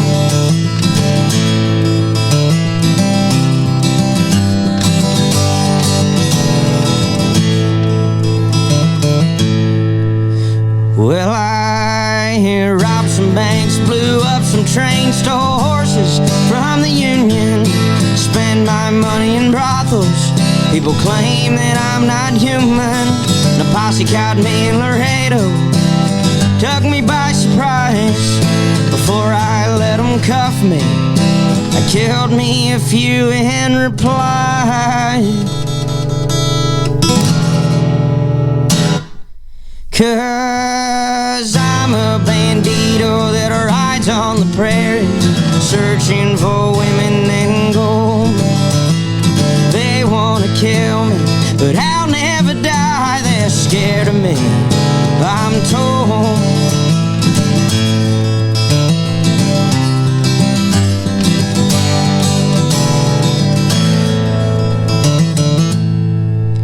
Now I'm sitting inside of 4 cold walls, staring at the ceiling.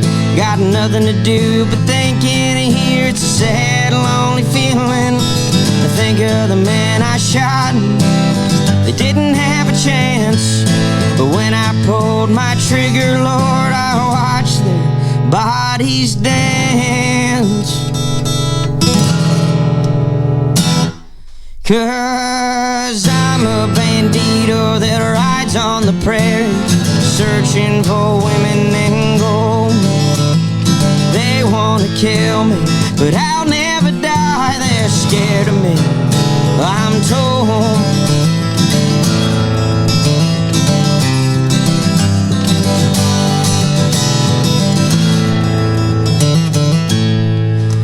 Well, the sheriff's gonna build a gallows tall enough for me to hang. Or maybe he'll hire a firing squad and send me away with the bang. I'll get no pardon, I'll get no prayers. Get ready to watch me die, 'cause I'm the damnedest bandit you ever seen. Now look me in the eye. 'Cause I was a bandito that rode on the prairie, searching for women in gold. They might have killed me, but I'll never die. They're scared of me, I'm told. Well, they called me a hero, they called me a villain. That's what the papers show. But the legend of the riding bandito is one that you'll forever know.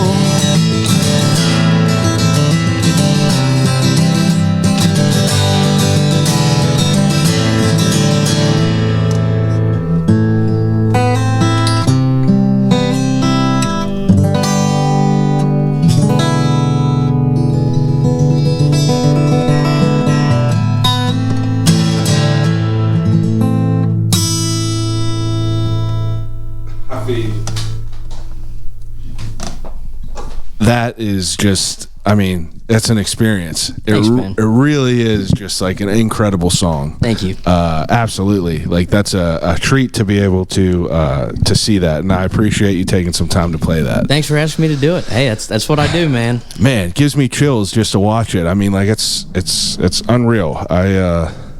I don't know, dude. I have an immense respect for musicians and, you know, just artists and everything, just because it's something that I've just never done. Yeah. But absolutely incredible. Thank you. Thank you. Very, very cool to see this close and just watch you play through it. July 11th, Pittsburgh. You're playing a show July 11th? Album release party. Where's that? To be announced this week. Okay. But it's in Pittsburgh, and it's a venue that everybody knows. All right, good. So, one. Well, yeah, wonder which one that gather. is. Yeah. You can probably gather. I would assume it's Club Cafe, huh? Might be a good guess. We'll see. Okay. Man. July 11th, though, it might be there, yeah. Absolutely unreal. Like, that is, it's crazy to watch. Thank you. It's a cool story. It really, really is a cool story. What do your parents think of these songs?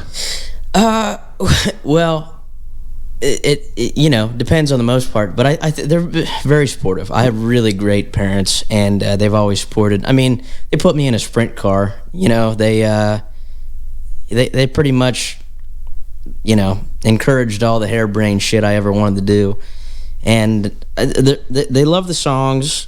I mean, they have to tell me they love them either way, I think. Yeah. But I think they do really like them. I think they have their favorites. You know, like I have a really pretty song I wrote my mom for Mother's Day one year, mostly because I was a shitty son and didn't get her anything, so I got up early and wrote her a song. And that's how Toilet Wizard came to be. Was Dad was like, I think he was kind of jealous. I think he was pissed. And he said, why don't you write me a song? And I was like, yeah, dude. So I wrote Toilet Wizard. That's awesome. And now it's like a, you know, like a fan blue-collar favorite, I guess. But, hell yeah. Okay, ending segment that I do with everyone is an ending segment called Desert Island Questions. Okay. Curious about this. Okay, Desert Island Questions. Whenever I give each guest 3 categories to take with them on a desert island and use until they starve to death and die. First category is 3 movies. Cold Mountain. Oh Brother, Where Art Thou? Blair Witch Project.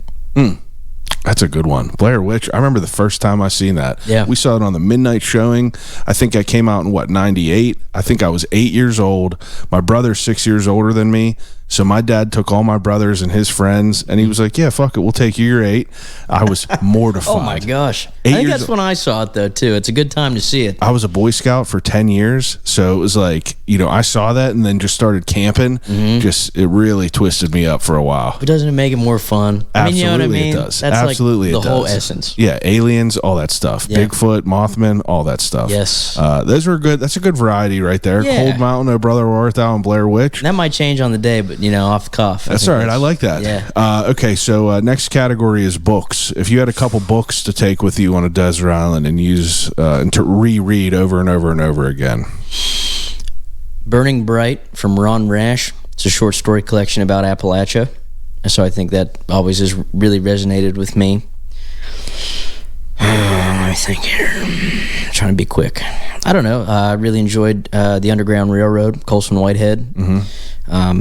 Really like that.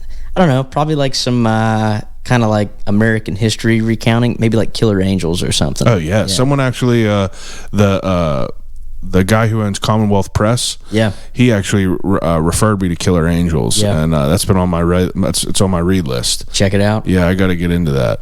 Okay, third category, 3 CDs.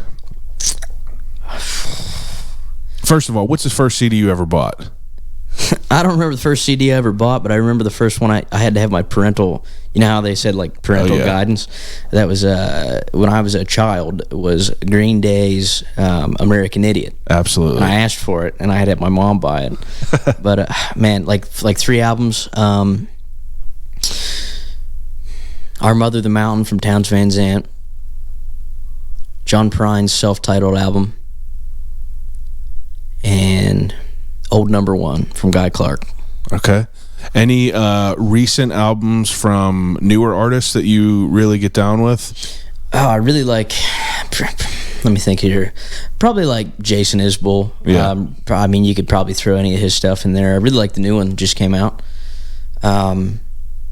Oh my goodness, I'm like totally blanking right That's now. all right. I won't hold your feet to the fire with that. I know it's probably a lot of great songwriters out right now. Yeah, I mean, there's a lot of great people out that are good songwriters that are just, you know, we're kind of coming back into a good time in music. Right. Okay. Third to last question. Okay. What's the best concert you've ever been to? This is gonna be a little off the wall for what I do, but well, okay, it's probably split. 21 Pilots. Really? Killer. I saw them at Stage AE. Is it one of them? I think one of them's from here, right? Maybe I don't know. So. I got to look into that. I might be lying. But they were, I'll tell you what, man, they put on a hell of a show. And it was just, the whole concert was just like alive. And then, this might be a little sacrilegious, but I don't give a shit. Garth Brooks puts on one hell of a show. I mean, I feel like, come on. You got to know he does. Yeah, and like, you know, I mean, it's easy to share on Garth Brooks now, especially like, anyway, but he puts on a good show. I'm sure he does. I'm sure he does. So that was good, and I'll give you 2 further ones. So just retain my street cred. Is I got to see Justin Townes Earl before he passed away, which is Steve Earle's son. Wow. And he was incredible. And then Bruce Molsky is like a kind of an underground bluegrass. I mean, if you're in the bluegrass world, you know Bruce Molsky, but he's a professor at Berkeley in Massachusetts. Wow. And he does a lot of old-time stuff. And I just moved to Boston when I saw him at Club Passim, and he made me cry. I mean, it was like an amazing concert. But, yeah, I've been fortunate. I haven't got to see music that much. Yeah. But, like, yeah. What's your favorite place you've ever played? Club Passim was really cool. It's just like a little folk club in Cambridge. It's, like, right off Harvard's campus. Okay. And it's just neat because, like, it came from, like Bob Dylan and Joan Baez and David Bromberg and Dave Van Ronk, Doc Watson, like the people of people have played their towns. Like, and there was another iteration of it, I guess, at some point, but it's the same spot, you know. Okay. So that was cool. I got to play Arlen Studios in Texas a month ago, which is Willie Nelson's studio. Yeah. So that was really special. Anytime you get to go to Nashville, it's still Nashville. You know, it's still really cool, but. That's good answers. Club Cafe's pretty cool too. Club Cafe's a cool one. Neat. You know, everyone who's ever been on here as a musician mentions Club Cafe in high regard. Yeah, man. I actually have some really good Club Cafe stories that would take way too long to tell, but it's a really special place. Maybe at the release party on July 11th. I absolutely will tell I'll tell every Club Cafe story at the release party, wherever that is. Okay, so third to last question is the death row meal. So you get an appetizer, a main course, and a dessert. What is it? Appetizer, raw oysters. Okay. Massachusetts or north. Anything below it tastes funny. Main course, rattlesnake pasta. Rattlesnake pasta. It's just chicken, but I usually don't tell people till after they eat it. It's just like basically like spicy chicken Alfredo. Okay. It's from an old recipe from the church cookbook that my mom makes all the time. I thought you 100% were talking about like I went somewhere south and had rattlesnake, or went somewhere west, had rattlesnake pasta. Bedford County, baby. Yeah. We make it there. And then the dessert, huh? Ooh, okay. My grandma used to make whiskey cake when she was still alive. Now my mom makes it for Christmas. Wow. And that's like a really special like family touch point. Okay. And so probably that, yeah. Okay, it's a good answer. Second to last question is you're getting ready to go out on a tour. Mm-hmm. You're going into a gas station. Mm-hmm. You're getting ready to drive to, across the country. You go into a gas station and get a snack. What's your snack of choice? So I'm a chocolate fiend, so I always get chocolate. But the thing I do on drives, because I don't smoke anymore, like do any of that kind of shit, because it's bad for your voice. Yeah. I had some voice problems, but so now I think something that keeps me awake is chewing sunflower seeds. I love the buffalo chicken sunflower seed, like Frank's hot sauce flavor. Yeah. It just gives me something to do, like mindlessly. Yeah. So I'm always constantly working. That's good. That makes sense. Okay, last question. You could have a conversation with anyone alive or dead. Who would it be and why? And if you could forego a family member or loved one. Yep.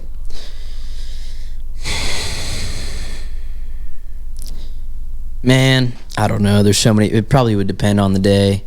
I don't know. Maybe like Woody Guthrie. I think Woody Guthrie. Maybe like, or Stephen Foster. Like maybe one of the. I mean, obviously Stephen Foster's way earlier than Woody Guthrie, but I think it'd be really interesting to hear from one of those early songsters that like traveled and like really carved out a job so that I could do this for a living. Yeah.